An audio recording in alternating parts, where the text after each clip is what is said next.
ఆదివాసి, జై భీమ్, జై ఆదివాసి. ముందుగా నేను కేవలం జీవో నంబర్ 3 మరియు 1/70 యాక్ట్ గురించి మాత్రమే మాట్లాడతానని తెలియజేస్తున్నాను. గౌరవ పోలీస్ అధికారులు కానీ లేదా నన్ను వ్యక్తిగతంగా ద్వేషించే మత పెద్దలు కానీ మీరేం ఆవేశపడక్కర్లేదు. నేను మీ చేత దెబ్బలు తినడానికో అరెస్ట్ కావడానికో ఒకరి చేత చెప్పించుకునే బిడ్డను కాదు. నేను బాబాసాహెబ్ అంబేద్కర్ బిడ్డనే. జోహార్ బాబాసాహెబ్ అంబేద్కర్. కొనసాగిద్దాం బాబాసాహెబ్ అంబేద్కర్ స్ఫూర్తితో, పోరాడదాం రాజ్యాంగ స్ఫూర్తితో శాంతియుతంగా.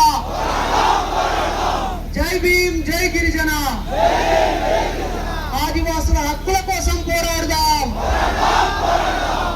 మిత్రులారా, పెద్దలారా, చాలా కాలం పాటు మీడియా కొద్దిమంది చేతిలో ఉండి అధికారులు ఇచ్చిన కాగితాలను ముద్రించడమో, పాలకులు చేసిన కుట్రలను ముద్రించి మన ప్రజలకి, మైదాన ప్రజలకి సమాచారం ఇచ్చారు. ఇప్పుడు ఇదే ఏజెన్సీ గడ్డలో పుట్టినటువంటి సోషల్ మీడియా ఇన్ఫ్లుయెన్సర్స్ అందరూ కలిసి వాళ్ళ గోడును, వాళ్ళ బాధను వాళ్ళ కెమెరాతో, వాళ్ళ గొంతుతో, వాళ్ళ యాస, వాళ్ళ భాషతో పెట్టారు. కాబట్టి ఈ పోరాటం ఇలా ఉపయోగించలేదు. ఈరోజు చాలా మంది గిరిజన ప్రాంత యువత అనగానే రకరకాల చెడ్డ అలవాట్లకో, గంజాయికో, మద్యానికో బానిసలయ్యారని తప్పుడు ప్రచారం చేస్తున్నారు. అలాంటి వాళ్ళందరికీ చెప్పు దెబ్బగా పోరాట బిడ్డలుగా ఇక్కడికి వచ్చారు. నేను ఒక తెలంగాణ పోరాట బిడ్డగా, ఉస్మానియా యూనివర్సిటీ బిడ్డగా, సామాజిక ఉద్యమాల్లో పాల్గొనే ఒక సామాజిక కార్యకర్తగా, సోషల్ మీడియా చేస్తున్న విప్లవానికి మద్దతుగా నేను ఇక్కడికి వచ్చాను తప్ప నాకు 3 రోజుల క్రితం పెట్టిన ధృవ మరియు వెంకటరమణ వీళ్ళు పెట్టిన వీడియో చూసి ఇది చాలా అర్థవంతమైంది కదా, దీని గురించి కేవలం గిరిజన ప్రాంతంలో ఉన్న వాళ్ళు మాత్రమే కాదు, మైదాన ప్రాంతంలో ఉన్న బుద్ధిజీవులు కూడా మాట్లాడాలి, మద్దతు ఇవ్వాలి కదా అని నేను మొదటగా పోస్ట్ పెట్టడం జరిగింది. గిరిజనుల కోసం గిరిజనులు మాట్లాడడమో లేదా ఈ గిరిజనుల పేరుతో ఏర్పడ్డ ఐటీడీఏ మనందరి పైసలు తీసుకొని జీతాలు తీసుకునే అధికారులు మాట్లాడడమో కాదు. ఈ గిరిజనులలో మీ దగ్గర నుంచి స్ఫూర్తిని పొందిన మైదాన ప్రాంత గిరిజనేతరులు కూడా దీనికి మద్దతు ఇవ్వాలి.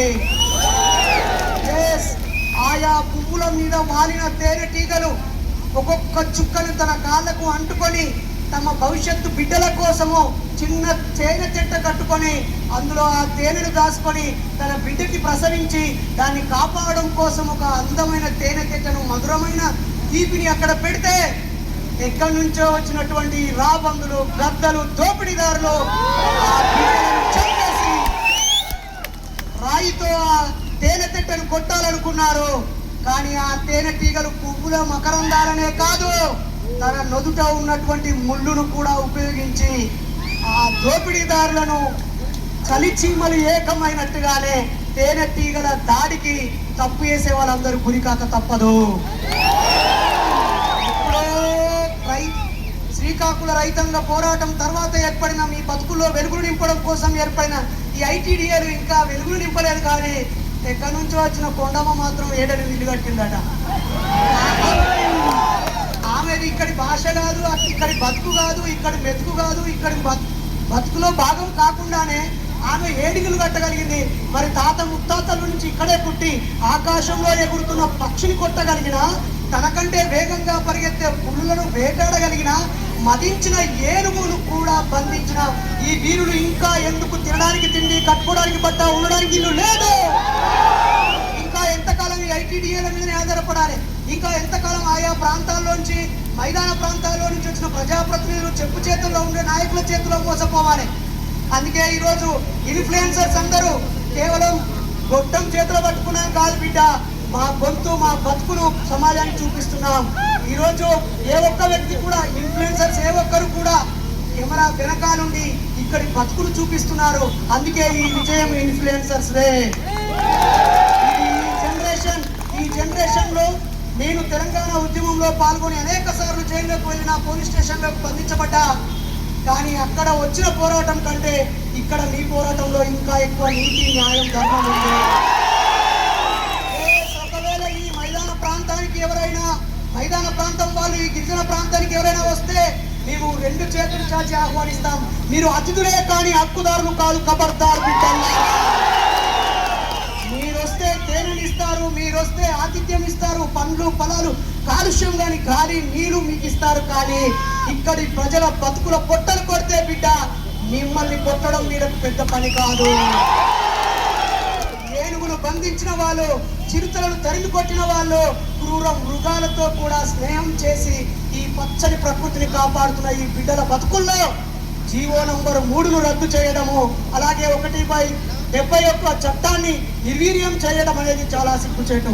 నేను ఒక వీడియో పెట్టిన తర్వాత చాలా మంది మైదాన ప్రాంత ప్రజలు నాకు ఫోన్ చేసి నీకు దీనికి ఏం సంబంధం అని అడిగారు. అయ్యా నేను ఫస్ట్ మనిషిని, నేను ఫస్ట్ భారతీయుని. అలాగే సుప్రీంకోర్టు ఒక తీర్పునిచ్చింది అంటున్నారు. అత్యున్నత న్యాయస్థానం సుప్రీంకోర్టే, దాన్ని గౌరవించాల్సింది మనమే. కానీ గుర్తుపెట్టుకోండి, మొట్టమొదటి రాజ్యాంగ సవరణ జరిగింది ఎందుకో తెలుసా మీ అందరికీ? చట్టం ముందు అందరూ సమానమేని, గిరిజనులు, గిరిజనేతరులు, బీసీలు, ఎస్సీలు, ఎస్టీలు చెల్లవని చంపకం దొరై రాజన్ అనే ఆవిడ అక్కడ తమిళనాడులో ఒక కేసు పెట్టి ఆ యొక్క బీసీలకి డాక్టర్ సీట్ ఇచ్చారు. నేను పెద్ద కులంలో పుట్టడమే తప్ప చట్టం ముందు అందరూ సమానమే కదా, మరి నా బిడ్డకి ఇవ్వకుండా నాకంటే ఒక మార్పు తక్కువ వచ్చినటువంటి బీసీ బిడ్డకు ఎలా ఇచ్చారని ఆ తల్లి కేసు వేస్తే అక్కడి హైకోర్టు ఇది చట్టం ముందు సమానమే కాబట్టి ఆర్టికల్ 14 ప్రకారంగా అయినా లింగము, ప్రాంతము భేదం ఉండొద్దని చెప్పి నోటికాడు కుక్కను తీసేస్తే, గుర్తుపెట్టుకోండి, నోటికాడి కుక్కను తీసేసి చట్టం ముందు అందరూ సమానమైన సుప్రీంకోర్టు దాకా వెళ్ళి గెలిస్తే అక్కడ పెరియార్ ఈవి రామస్వామి బాబాసాహెబ్ దోస్త్ ఒక పిలుపునిచ్చాడు. చట్టం ముందు సమానం కాదు, సమానం కావడం కోసం చట్టము అని చెప్పాడు. సమానం కావడం కోసం చట్టం పనిచేయాలి. ఎప్పుడో సాహు మహారాజు పోరాటంతో తన రాజ్యంలో రిజర్వేషన్లు ఇచ్చాడు. అలాగే జస్టిస్ పార్టీ తీర్మానంతో తమిళనాడులో బీసీలకి, ఎస్సీలకి, ఎస్టీలకి రిజర్వేషన్లు వచ్చాయి. ఆ తర్వాత ఈ భారతదేశంలో బాబాసాహెబ్ అంబేద్కర్ ఆర్టికల్ 340, 41, 42 పేర్లతో ఎస్సీలకి, ఎస్టీలకి, బీసీలకి వాళ్ళ జీవితాల్లో ఆర్థికంగా, విద్యాపరంగా, సామాజికంగా ఎదగడం కోసం రిజర్వేషన్లు ఇచ్చారు. కానీ ఈ చట్టం ముందు సమానం అనే ఒక అంశం వల్ల, చట్టం ముందు సమానమనే అంశం వల్ల మా నోటికాడు కుక్క పోతుందని ఆయన పోరాటం చేస్తే మొట్టమొదటి రాజ్యాంగ సవరణ జరిగి చట్టం ముందు సమానం కాదు, వాళ్ళ హక్కుల కోసము ఈ చట్టాన్ని సవరించాలని మొట్టమొదటి రాజ్యాంగ సవరణ జరిగింది మిత్రులారా. కాబట్టి ఈరోజు గిరిజన ప్రాంతం అంటేనే చాలా మందికి ఈ ప్రకృతి అందాలు గుర్తుకు రావాలి. ఇక్కడికి వచ్చి 4 రోజులు సేద తీరిపోవడానికి గుర్తుకు రావాలి. లేదా రకరకాల విషయాల్లో కాస్త వెనుకబడి ఉంటే ముందున్నవాడు, కడుపు నిండిన వాడే కడుపు ఎండిన వాడికి అండగా నిలబడాలి. ఈరోజు ఈ ప్రాంతంలో చదువుకున్న వాళ్ళు మీరు కోపంగా ఒక మాట అంటున్నాను, మీకు బుద్ధి ఉందా అని అడుగుతున్నాను. ఉద్యోగం చేస్తున్న వాళ్ళు మీకు బుద్ధి ఉందా అని అడుగుతున్నాను. ఇక్కడ కాయ కష్టం చేసే బిడ్డలందరూ వీడికి వచ్చారు పోరాటం చేయడానికి. మరి జీవో నంబర్ 3 రద్దవుతున్న రోజు నుంచి వెళ్ళి ఆ పేరుతోనే ఉద్యోగం పొందిన వాళ్ళందరూ ముందుకురాలి. కొంతమంది ఇక్కడ డీటీఎఫ్ నాయకులు వచ్చారు, ఉపాధ్యాయ నాయకులు వచ్చారు, చైతన్యం ఉన్న వాళ్ళు లీవ్ పెట్టుకుని వచ్చారు. వాళ్ళందరినీ రేపొద్దున నోటీసులు ఇవ్వడానికి ఇక్కడ సీసీ మన కంటెంట్ కెమెరాలే కాదు, ఆ యొక్క ప్రభుత్వం యొక్క గూఢాచారి కెమెరాలు కూడా ఇక్కడ కనిపిస్తున్నాయి. అన్నవాళ్ళు మాట్లాడుతూ చెప్పారు మేము ప్రభుత్వానికి వ్యతిరేకం కాదంటున్నారు. ఇంతకంటే నిజాయితీ పరమైన ఉద్యమం ఎక్కడుంటుంది మిత్రులారా? ఓ గౌరవ చంద్రబాబు నాయుడు గారు, మైదాన ప్రాంతానికి ముఖ్యమంత్రి మాత్రమే కాదు, ఈ బిడ్డలకు కూడా మీరే ముఖ్యమంత్రి గారు. ఉప ముఖ్యమంత్రి పవన్ కళ్యాణ్ గారు, మీరు ఉప ముఖ్యమంత్రి ఏమో కానీ మిమ్మల్ని ప్రేమగా నిస్వార్థంగా ప్రేమించే బిడ్డలు ఇక్కడ నీ అభిమానులు ఉన్నారు. మీ స్టైల్ అనుకరించే వాళ్ళు, మిమ్మల్ని ప్రేమించే వాళ్ళు ఉన్నారు. మరి ఇదే ప్రాంతంలో ఈ పోరాటానికి వైఎస్ఆర్సీపీ నుంచి ఎంపీగా, ఎమ్మెల్యే గెలిచిన మాకు ఓట్లు వేసిన బిడ్డల గొంతు వినిపించడం కోసం ఇక్కడ ఒక ఎంపీ గారు, ఒక ఎమ్మెల్యే గారు సాధారణ పౌరులాగా వచ్చి నిలబడ్డారు. ఇది కంటెంట్ క్రియేటర్స్ యొక్క విజయము. మన నాయకుడు చెప్పాడు, మొత్తం ప్రాంతానికి తల్లి లాంటిది ఇక్కడ ఉన్న జిల్లా కలెక్టర్, తండ్రి లాంటిది ఇక్కడ జిల్లా కలెక్టర్. ఈ జిల్లానే గిరిజన జిల్లా, ఇక్కడ ఉండే కలెక్టరే తల్లి, తండ్రి, మొత్తం మనందరికీ జవాబుదారి. తాను ఇంత పెద్ద ప్రజలు ఇక్కడికి వస్తే తాను ఇంకో చోటికి వెళ్ళడం అనేది నిజంగా ఇది మనం రిక్వెస్ట్ చేద్దాం, డిమాండ్ కాదు. మనం ఏం రిక్వెస్ట్ చేద్దాం, మా గోడు వినడం కోసం మా మధ్యలో వచ్చినదే మా వాళ్ళు, నిజమా కాదా? అలాగే చివరిగా మిత్రులారా, ఈ జనాన్ని చూసి ఖచ్చితంగా ఈ కూటమి ప్రభుత్వం మీకు అనుకూలంగా ఒక నిర్ణయం తీసుకుంటది. అలా తీసుకోకపోతే కూటమి ప్రభుత్వానికి వ్యతిరేకంగా మీరు కూడా ఒక నిర్ణయం తీసుకోవాలి. అండగా ఉంటే తోడుగా ఉంటాం, అడ్డగిస్తే ఖచ్చితంగా తరిమి కొడతాం. పోరాడితే పోయేదేమీ లేదు, బానిస సైన్యం తప్ప. కాబట్టి ఈ గడ్డ మీద కుట్ర చేసి ఆల్రెడీ భూములు ఆక్రమించి బినామీలుగా ఉన్నారు. నాకు మిత్రుడు అరకు వెళ్తే రిసార్ట్కి వెళ్తే ఈ 9 ఎకరాలు నీకెక్కడిదే, నువ్వు రెడ్డి కదనే అంటే ఏమన్నా వేరే పేరు మీద పెట్టి తీసుకున్నా అని చెప్పి. సో మేము మధ్యాహ్న ప్రాంత ప్రజలుగా, మైదాన ప్రాంత ప్రజలుగా, నాన్ ట్రైబల్ గా, ఒక బీసీ బిడ్డగా ఈ ఉద్యమానికి పూర్తిగా మద్దతునిస్తున్నాం. మైదాన ప్రాంతంలో జరిగే ప్రాంత పోరాటాల్లో కూడా మేము తోడుగా ఉంటాం. రాజ్యాంగాన్ని గౌరవిస్తాం, శాంతి మార్గంలోనే నడుస్తాం. ఎవరినో విమర్శించడం, అవమానించడం, కించపరచడం, ఉద్రేకాన్ని రేకెత్తించడం, శాంతి భద్రత దెబ్బతీయడం వెంట్రుకంతా కూడా మాకు ఇష్టం లేదు. మేము హింసను నమ్ముకున్న వాళ్ళు అమరులైపోయారు, మేము అమరులం కాము, విజేతలం అవుతాము. విద్యార్థుల దగ్గరికి, గ్రామ ప్రజల దగ్గరికి వెళ్తామని ఈ సమస్యని కళ్ళకు కట్టినట్టుగా చూపించిన ఈ కెమెరా కార్మికులందరికీ, వీళ్ళకి ఎవరు జీతాలు ఇయ్యడు, వీళ్ళందరూ జీతాల కోసం పనిచేసేవాళ్ళు కాదు, ఇక్కడ జీవితాల కోసం పనిచేసేవాళ్ళు. కాబట్టి మీడియా, మెయిన్ స్ట్రీమ్ మీడియా, పత్రికలు, మీడియా, చాలా పార్టీలు చాలా కొద్ది కులాల చేతిలో బందీ అయిపోయాయి. కాబట్టి సోషల్ మీడియా ఈ ప్రజా సమస్యలు ఎత్తుకున్నందుకు అభినందనలు తెలియజేస్తూ, ఈ పోరాటంలో మమ్మల్ని భాగస్వామ్యం చేసినందుకు మీకు కృతజ్ఞతలు తెలియజేస్తూ, ఒక ఉపన్యాసకుడిగా, సోషల్ యాక్టివిస్ట్గా, రాజ్యాంగం పైన అవగాహన వ్యక్తిగా, మీ తమ్ముడిగా మేమందరం తోడుగా ఉంటామని, మీ వెనుకాల ఉస్మానియా యూనివర్సిటీ ఉంటుంది, తెలంగాణ పోరాట బిడ్డలు ఉంటారు, రాజ్యాంగం చేతబట్టిన అంబేద్కర్ వారసులు మీతో ఉంటారు, ఈర్సా ముండా వారసులు ఉంటారు, కొమరంపి వారసులు ఉంటారు, కొద్ది కొమరయ్య వారసులు ఉంటారని తెలియజేస్తూ నన్ను భాగస్వామ్యం చేసినందుకు మరోసారి జై భీమ్, జై ఇన్సాన్.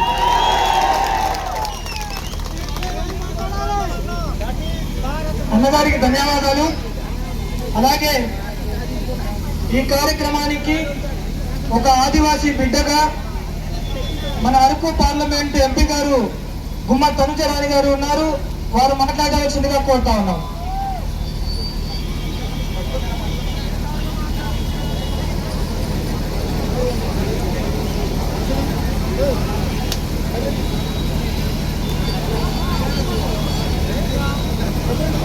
ఈరోజు ఈ కార్యక్రమానికి విచ్చేసిన ఏఎస్ఆర్ డిస్ట్రిక్ట్ యువతకు మన యూత్ అందరికీ కూడా పాదాభివందనాలు తెలియజేస్తున్నాను. ఎందుకంటే ఏదో పార్టీ పిలిస్తేనో, ఏ సంఘం పిలిస్తేనో, లేకపోతే ఎవరు వచ్చారనో, మూవీ యాక్టర్స్ వచ్చారనో మీ అందరూ రాలేదు. మనందరం ఎందుకు వచ్చాం? మన హక్కుల కోసం వచ్చాం, మన భూమి కోసం వచ్చాం, మనకున్న రైట్స్ కోసం వచ్చామని చెప్పి ఈ సందర్భంగా తెలియజేస్తా ఉన్నాను. అయితే మీ అందరికీ పిలుపునిచ్చి, మీ అందరికీ ఇన్విటేషన్ ప్రతి ఒక్కరికి చేరేలా చేసిన మన సోషల్ మీడియా ఇన్ఫ్లుయెన్సర్ కి మనమందరూ కూడా కృతజ్ఞతలు తెలియజేసుకోవాలి. ఎందుకు అంటే ప్రతి ఒక్కరు కూడా డిఫరెంట్ జాబ్స్ చేస్తూ ఉంటారు, డిఫరెంట్ పనులు చేస్తూ ఉంటారు. కానీ ఈ రోజు మన హక్కుల కోసం కానీ, మన రైట్స్ కోసం కానీ రావాలంటే అందరి కూడా ఏకదాటిగా ఒకటే పదంగా ఐక్యమత్యంగా తీసుకొని వచ్చిన మన సోషల్ ఇన్ఫ్లుయెన్సర్ కి మనందరూ ఒక్కసారిగా కృతజ్ఞతలు చేయాలి. అదే విధంగా మరి మన పూర్వీకులు మనకి ఏమిచ్చారు? బంగారం ఇవ్వలేదు, వెండి ఇవ్వలేదు, భూమి ఇచ్చారు. భూమిని కాపాడుకునే బాధ్యత ఎవరి మీద ఉంది? మన మీద ఉంది. కాబట్టి ఈ రోజు ఒకటే నినాదంతో మనందరూ ముందుకెళ్ళాలి. మన భూమి మన హక్కు, మన భూమి మన హక్కు, మన భూమి మన హక్కు. దీనికి తీసేయడానికి లేదు. రాజ్యాంగ నిర్మాత అయిన డాక్టర్ బిఆర్ అంబేద్కర్ గారు ఇచ్చిన హక్కు ఇది. మనకి ఇచ్చిన భూమిని ఎవరు కాలు రాయడానికి లేదు. కాబట్టి ఈ రోజు మీలో అందరితోనూ మీలో ఒక్కటిగా నేను ఇక్కడికి వచ్చాను. నేను ఒక పార్టీ నుండో లేకపోతే ఒక ఎంపీ పదవిలోనో రాలేదు. స్టార్ట్ అయినప్పటి నుండి ఈ రోజు వరకు మీలో అందరితో ఐక్యమత్యంగా మీ అందరిలో ఒక్కరిగా నేను ఇక్కడికి వచ్చాను. మీ అందరికీ కూడా ఒక ముఖ్యమైన విషయం చెప్పాలి. ఈ రోజు నేను ఎంపీగా ఉండదు, కానీ ముందు మాత్రం నేను ఒక డాక్టర్ని, ప్రాణాలు కాపాడే డాక్టర్ని. ఆ ఒక్క విషయం మీ అందరు గుర్తుపెట్టుకోవాలి. డాక్టర్లకి ప్రాణాలు ఎంత ముఖ్యమో, ఒక గిరిజన మహిళకి, ఒక గిరిజన ఆదివాసి బిడ్డకి కూడా ఇంత పదవి ఉంది, లేకపోతే ఇంత పైకెళ్ళి మాట్లాడే ఇచ్చిన నా బాధ్యతకి, మీ అందరూ నాకు కల్పించిన ఈ బాధ్యతకి మాత్రం 100% నేను జస్టిస్ చేస్తానని చెప్పి ఈ సందర్భంగా తెలియజేస్తా ఉన్నాను. అదేవిధంగా మరి ముందు జరిగిన 2 సంవత్సరాల్లో కూడా పార్లమెంట్ లోని 8 సార్లు జీవో నెంబర్ 3 గురించి నేను ప్రస్తావించడం జరిగింది. అదే విధంగా సేమ్ ఇష్యూస్ ఈ రోజు 1/70 యాక్ట్ కానివ్వండి, జీవో నెంబర్ 3 కానివ్వండి, వీటన్నిటి గురించి కూడా నేను ప్రెసిడెంట్ గారిని, మన దేశ ప్రెసిడెంట్ అయిన ముర్ము గారిని, అలానే ట్రైబల్ మినిస్టర్ గారిని కూడా కలవడం జరిగింది. కానీ రానున్న రోజుల్లో మరి ఈ రోజు ప్రభుత్వానికి ఏదైతే డిమాండ్స్ పెడుతున్నామో అది మనకి రానున్న రోజుల్లో రాలేకపోతే ఆగస్టు 9 ఆదివాసీ దినోత్సవం లోపు మనకి ఈ రోజు జరుగుతున్న ఈ ఉద్యమానికి రిజల్ట్ రాకపోతే మనందరం ఎక్కడ చేయాలి ఉద్యమం? చలో ఢిల్లీ, చలో ఢిల్లీ. మనందరూ కూడా ట్రైన్లలోని, ఫ్లైట్స్ లోని, రోడ్డు ప్రయాణంతో మనందరూ కూడా కలిసి ఐక్యమత్యంతో పోరాటం ఎక్కడ చేయాలి? పవిత్రమైన పార్లమెంట్ ఎదురుగా ఉన్న జంతర్ మంతర్ లో చేయాలని చెప్పి ఈ సందర్భంగా తెలియజేస్తున్నాను. అదే ఉద్యమానికి నేను అధ్యక్షత వహిస్తానని కూడా ఈ సందర్భంగా తెలియజేస్తా ఉన్నాను. మనకిచ్చిన హక్కుల కోసం, మనకిచ్చిన రైట్స్ కోసం పోరాడే ఈ ప్రయత్నంలో మరి యువత అందరికీ కూడా నేను తెలియజేసేది ఒకటే. ఎంతో మంది మాట్లాడారు. ఈ రోజు యువతకి ఏం తెలుసు? సెల్ ఫోన్లు పట్టుకోవడమా, లేకపోతే తిరగడమా, బైక్ వేసుకుని తిరగడమా అని. కానీ ఈ రోజు పాడేరు నడిబొట్టున చూస్తే ఇవన్నిటికీ కూడా ఆన్సర్ వస్తుంది. ఇదంతా ఒక రాజకీయ పార్టీలో, కులాలో, మతాలో చేయలేదు. యువత ముందుకు వచ్చిందని చెప్పి ఈ సందర్భంగా తెలియజేస్తా ఉన్నాం. ఈ యువత వెనుక నేనుంటానని చెప్పి ఈ అందరికీ మాటిస్తున్నాం.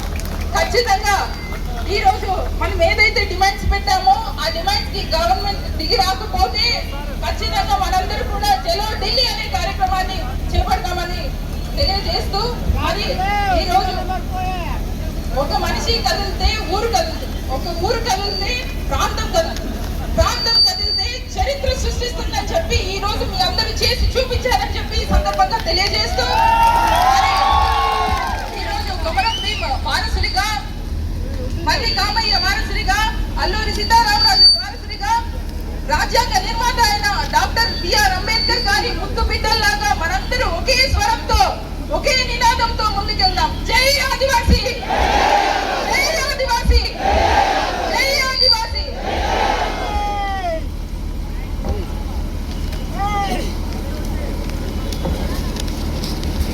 మేడం గారికి ధన్యవాదాలు. అలాగే ఒక ఎమ్మెల్యే గారైనా, సాధారణ ఒక ఆదివాసీ బిడ్డగా మన ఉద్యమానికి వచ్చినటువంటి పాడేరు ఎమ్మెల్యే విశ్వేశ్వరరాజు గారు మాట్లాడవలసిందిగా కోరుతా ఉన్నాం. దయచేసి వక్తలకు చిన్న మనవి, విజ్ఞప్తి, ఏమనుకోవద్దు, సమయం పాటించాలి. 2 నిమిషాలే. దయచేసి మీరు అందరూ కూడా అర్థం చేసుకొని పెద్ద మనసుతో క్షమించాలని మీ అందరూ కూడా విజ్ఞప్తి చేస్తున్నాను.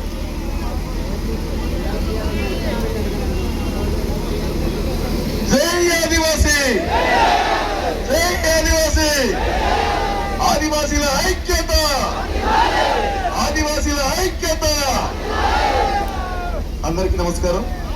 ముందుగా నేటి కార్యక్రమానికి సభాధ్యక్షులు అప్పుడు కూడా రాధాకృష్ణ గారికి, అదేవిధంగా నేటి కార్యక్రమానికి మన నిరసన ర్యాలీ కార్యక్రమానికి విచ్చేసినటువంటి 11 మండలాల నుంచి విచ్చేసినటువంటి మన యువకులకు, అలాగే మన గిరిజన ముద్దు బిడ్డలందరికీ కూడా పేరు పేరుగా ఉద్యమ వందనాలు తెలియజేసుకుంటూ, నిజంగా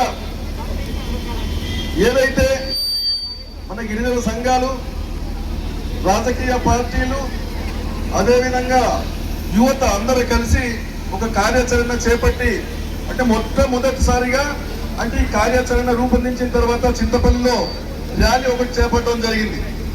ఆ ర్యాలీకి వేలాది మంది తరలి వచ్చి నిజంగా ఆ రోజు విజయవంతం చేయడం జరిగింది. అదేవిధంగా నేటి ఈ కార్యక్రమానికి నిజంగా చూస్తే కనుచూపు మీరలో వేలాది మంది మన గిరిజన బిడ్డలు ఈ కార్యక్రమానికి విచ్చేసి విజయవంతం చేయడం జరిగింది. అయితే ప్రధానంగా మనకు ఉన్నటువంటి సమస్యలు అనేకం ఉన్నప్పటికీ ప్రధానంగా అనంతగిరిలో ఉన్నటువంటి హైడ్రో పవర్ ప్రాజెక్టు రద్దు చేయాలని చెప్పేసి మనం అంతా కూడా కోరడం జరుగుతుంది. అదేవిధంగా మనకు ప్రధానమైనటువంటి గుండెకాయ లాంటి ఆయుపట్టు లాంటి 170 యాక్ట్ ని పటిష్టంగా అమలు చేయాలని చెప్పేసి మనం అంతా కూడా ఉద్యమం చేపడుతున్నాం. అంటే మన గుండెకాయ లాంటి 170 యాక్ట్ ని నిర్వీర్యం చేయడానికి విశాఖపట్నంలో ఒక వేదికలో ఇక సభాపతి స్థానంలో ఉన్నటువంటి స్పీకర్ అయ్యన్న పాత్రుడు గారు ఆ రోజు మాట్లాడుతూ, అంటే ఆ రోజు ఇక్కడ ఉన్నటువంటి గిరిజన ప్రాంత అభివృద్ధికి ఆటంకంగా ఉంది కాబట్టి ఈ 170 యాక్ట్ ని సవరణ చేయాలని చెప్పేసి మాట్లాడారు. అంటే మీరు అభివృద్ధిని కోరుతున్నారా, లేదంటే ఇక్కడ గిరిజన ప్రాంతంలో ఉన్నటువంటి మా అపారమైనటువంటి ఖర్చు సంపద దోచుకోవడానికి కుట్రలు పండుతున్నారా అని చెప్పేసి నేను అడుగుతున్నాను. అదేవిధంగా మొన్న జరిగిన ప్రాంతంలో అంటే 10 మంది గుర్తు తెలియని వ్యక్తులు ఇక్కడ వచ్చేసి బాక్సైట్ నమూనాను వెలికి తీస్తున్నారని చెప్పేసి ఆ రోజు మా గిరిజనులందరూ కూడా పట్టుకొని వాళ్ళకి అడ్డగించడం జరిగింది. కానీ ఈ కూటమి ప్రభుత్వంలో ఉన్నటువంటి పోలీసు అధికారులు ఏం చేశారయ్యా అంటే వాళ్ళు కనీసం విచారణ చేపట్టి వాళ్ళు ఆధారాలు కూడా సేకరించకుండా పంపిస్తారా? అంటే వీళ్ళంతా కలిసి మూకుమ్మడిగా కుట్రపల్లి మన హక్కుల్ని మన చట్టాలని నిర్వీర్యం చేస్తూ మనకు ఉన్నటువంటి సంపదని దోచుకుపోవడానికి కుట్రలు పడుతున్నారని చెప్పేసి మనందరినీ కూడా తెలియజేస్తున్నాం. మనం ఈరోజు నేటి కార్యక్రమానికి ముఖ్యంగా 5 అంశాలు, అంటే మొదటిగా 170 యాక్ట్, 2 జీవో నెంబర్ 3, 3 బాక్సైట్, 4 మన జోన్ 1లో కొనసాగించాలన్న ఒక డిమాండ్తో మనం ఈరోజు చేసినటువంటి కార్యక్రమానికి నిజంగా ఇంతమంది తరలి రావడానికి కారకులైనటువంటి మన సోషల్ మీడియా ఇన్ఫ్లుయెన్సర్స్, యూట్యూబర్స్ అందరికి కూడా పేరున హృదయపూర్వకంగా ధన్యవాదాలు తెలియజేసుకుంటున్నాను. అదేవిధంగా నేను ఆ రోజు ఎస్టీ కమిషన్ మెంబర్గా ఉన్నాను. గతంలో ఉన్నప్పుడు బోయ వాల్మీకిని ఎస్టీ జాబితాలో చేరుస్తామన్నప్పుడు నేను ఆ రోజు తమ్ముడు సురేష్ కుమార్ ప్రత్యక్షమైనటువంటి సాక్ష్యం, నేను ఆ రోజు రాజీనామా చేసేస్తానని చెప్పేసి మాట ఇవ్వడం జరిగింది. నేను రాజకీయాల్లో వచ్చిన తర్వాత మొట్టమొదటిగా మన మైనింగ్ కి వ్యతిరేకంగా జీమాడుగుల మండలం పెదలొచ్చల్లో బాక్సైట్ కి మైనింగ్ కి వ్యతిరేకంగా ఒక మీటింగ్ జరిగినప్పుడు ఆ మీటింగ్ లో మొట్టమొదటిసారిగా నేను చెప్పిన మాట, నేను ఏ పదవిలో ఉన్నా సరే నా గిరిజన ప్రాంతానికి నా గిరిజనులకి అన్యాయం జరిగినట్లు భావిస్తే నేను ఏ పదవిలో ఉన్నా సరే అర్థాంతరంగా రాజీనామా చేస్తానని చెప్పేసి ఆ రోజు తెలియజేశాను. ఖచ్చితంగా నేను మాటకు కట్టుబడి ఉంటాను. నా గిరిజన ప్రాంత అభివృద్ధికి ఖచ్చితంగా మంచి జరగాలి, గిరిజన ప్రాంతానికి మంచి జరగాలి. ఖచ్చితంగా నా గిరిజనులకి మంచి జరుగుతుందంటే జీవో నెంబర్ 3 పునరుద్ధరిస్తామంటే 170 యాక్ట్ పటిష్టంగా అమలు చేస్తామంటే ఖచ్చితంగా ఇప్పుడు నా ఎమ్మెల్యే పదవికి రాజీనామా చేయడానికి ఎప్పుడు కూడా సిద్ధంగా ఉన్నానని చెప్పి కూడా ఈ సందర్భంగా తెలియజేస్తాను. ఖచ్చితంగా థ్యాంక్ యూ. మరి చక్కగా అవకాశం ఇచ్చినటువంటి గౌరవ పెద్దలందరికీ కూడా హృదయపూర్వకంగా నమస్కారాలు తెలియజేసుకుంటాను, అనే ధన్యవాదాలు తెలియజేసుకుంటాను. సుదూర ప్రాంతాల నుంచి వచ్చినటువంటి గిరిజన బిడ్డలందరూ కూడా పేరున హృదయపూర్వకంగా ఉత్తమ వందనాలు తెలియజేసుకుంటూ ముగిస్తున్నాను. Thank you.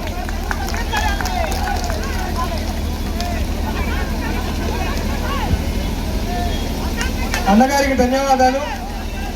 అలాగే ఈ కార్యక్రమాన్ని ఉద్దేశించి గిరిజన ఉద్యోగుల సంఘం జిల్లా అధ్యక్షులు మాసాల ఈశ్వరరావు అన్న గారు మాట్లాడవలసిందిగా కోరుతా ఉన్నాం.